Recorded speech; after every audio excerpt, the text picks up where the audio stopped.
whatever your hands find to do, do it. You sold mandazi. Yeah. I became a photographer. Became a hawker. Yeah. You became a photographer. You washed toilets and windows. Yeah. So anytime my salary went up, I would say to myself, last financial year, I survived with this amount. And now there's 30,000, you know. So I'm going to send a message to all these people, including you. We need a deposit of 2 million. Thank you so much for joining us and walking this journey through Larry's life. In case you're just joining us on this video, I want you to go back, because there's just some beautiful, beautiful nuggets and an amazing, powerful story of Larry's journey. And so we are not yet done. We have kind of just started getting to the meat of it. I want to go back a little bit. We'll come back to Crawford, but let me just go back a little bit.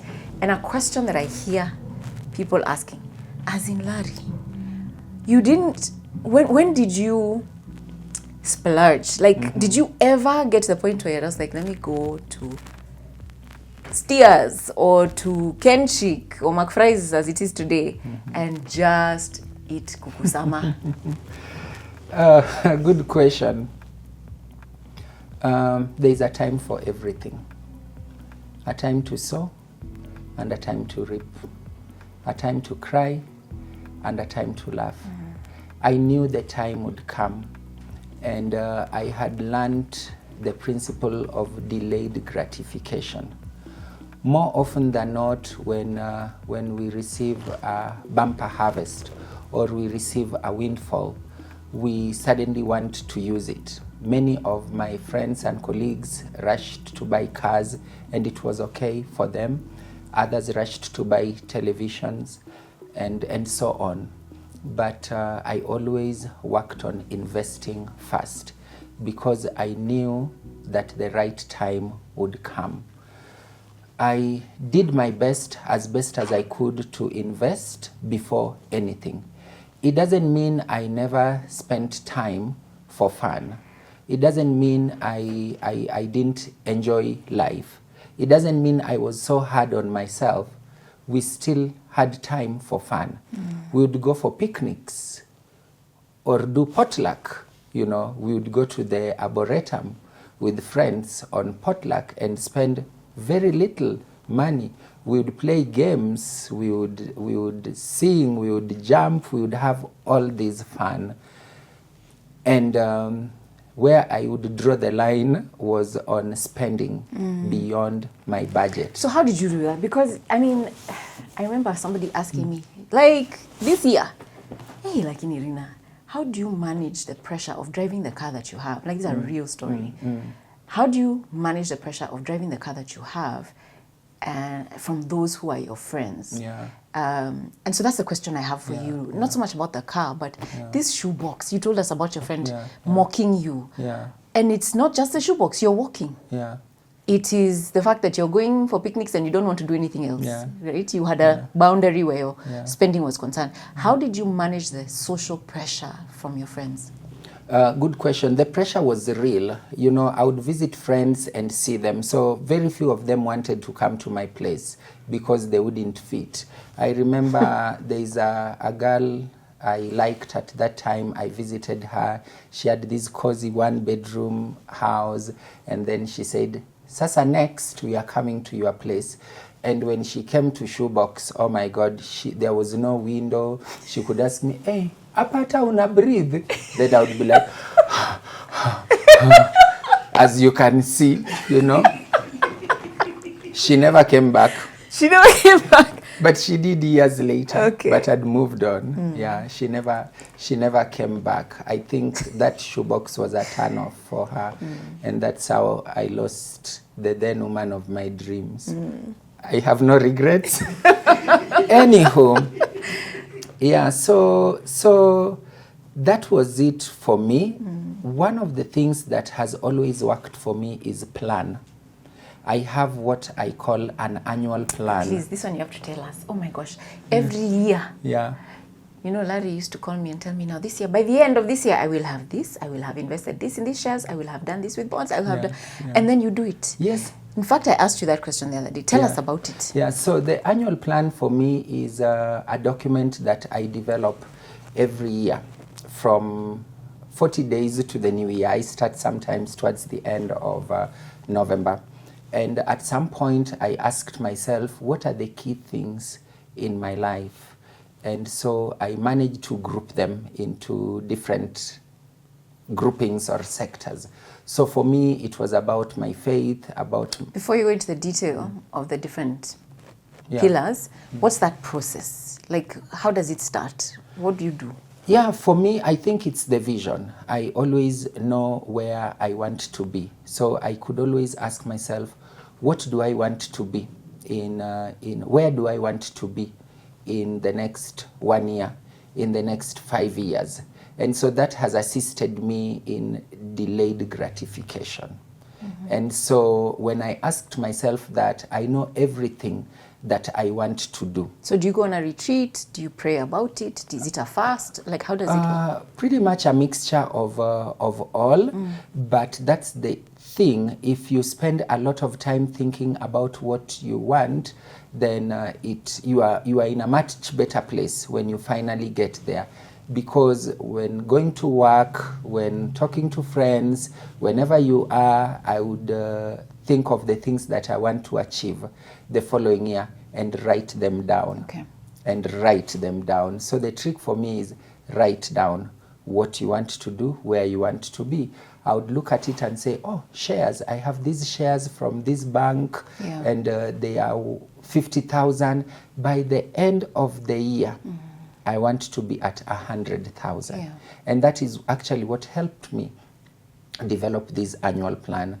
So I normally think of everything that I want to do the following year. And that was just within the first 2 or 3 years. And what are the pillars? After that, now it was easier. After you said the first 3 years was?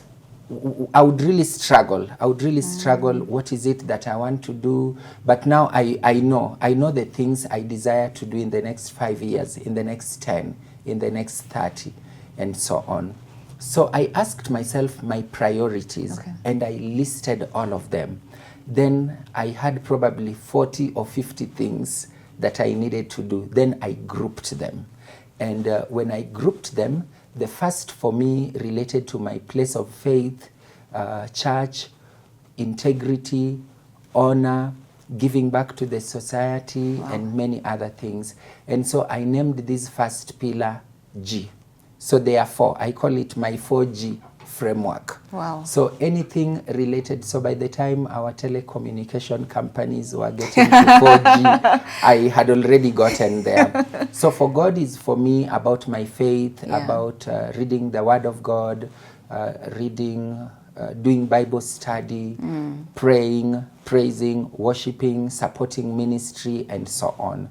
So I normally have a couple of lines on that form. For me, it is what, why, when, how, and then what are the results. So if it's under God and it's about Bible study, then I know I want to study 10 Bible plans this year. I want to do it by October. By mid-year, I need to be halfway, and so on. And so at the end of it, I award myself a mark. So usually it's a mark for every line, not every pillar. So under God, probably I have 5 things that I want to do. So those are 5 marks. And I give each of them the same weight, no matter what it is. Whether I want to save 1 million, that is 1 point. Okay. So it helps me treat all of them equally. So the second pillar for me is groups. Groups, this is where I have friends and family. What do I want to do to my family? The first G was what? God. God, okay. Yeah. The second for me is groups. What do I want to do for friends and family? I was just looking for G's because initially I had friends, family, and other letters. So what I do for groups, how much can I help someone get a job? I have 10 people every year that I need to help. I look for 10 people whose CVs I need to help edit, especially those just coming into the market.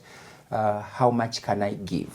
I try as much as possible to pay health insurance for a couple of people, and I say this not to boast but to inspire anyone who'd want to do that. I have other relatives and friends whose health insurance I pay every year, especially at that time the NHIF, which has now moved to the social health insurance, SHA, and I try supporting them every year. This has helped me avoid especially the black tax.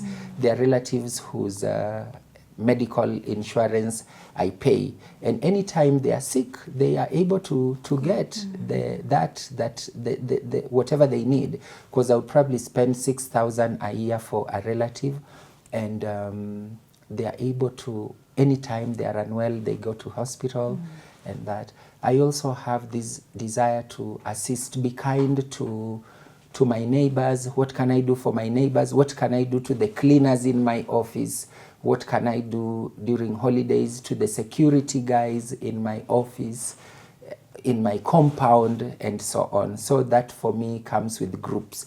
Can I be of help to my friends, birthdays, singing for them, sending them wishes? So the first two has very little to do with the finances.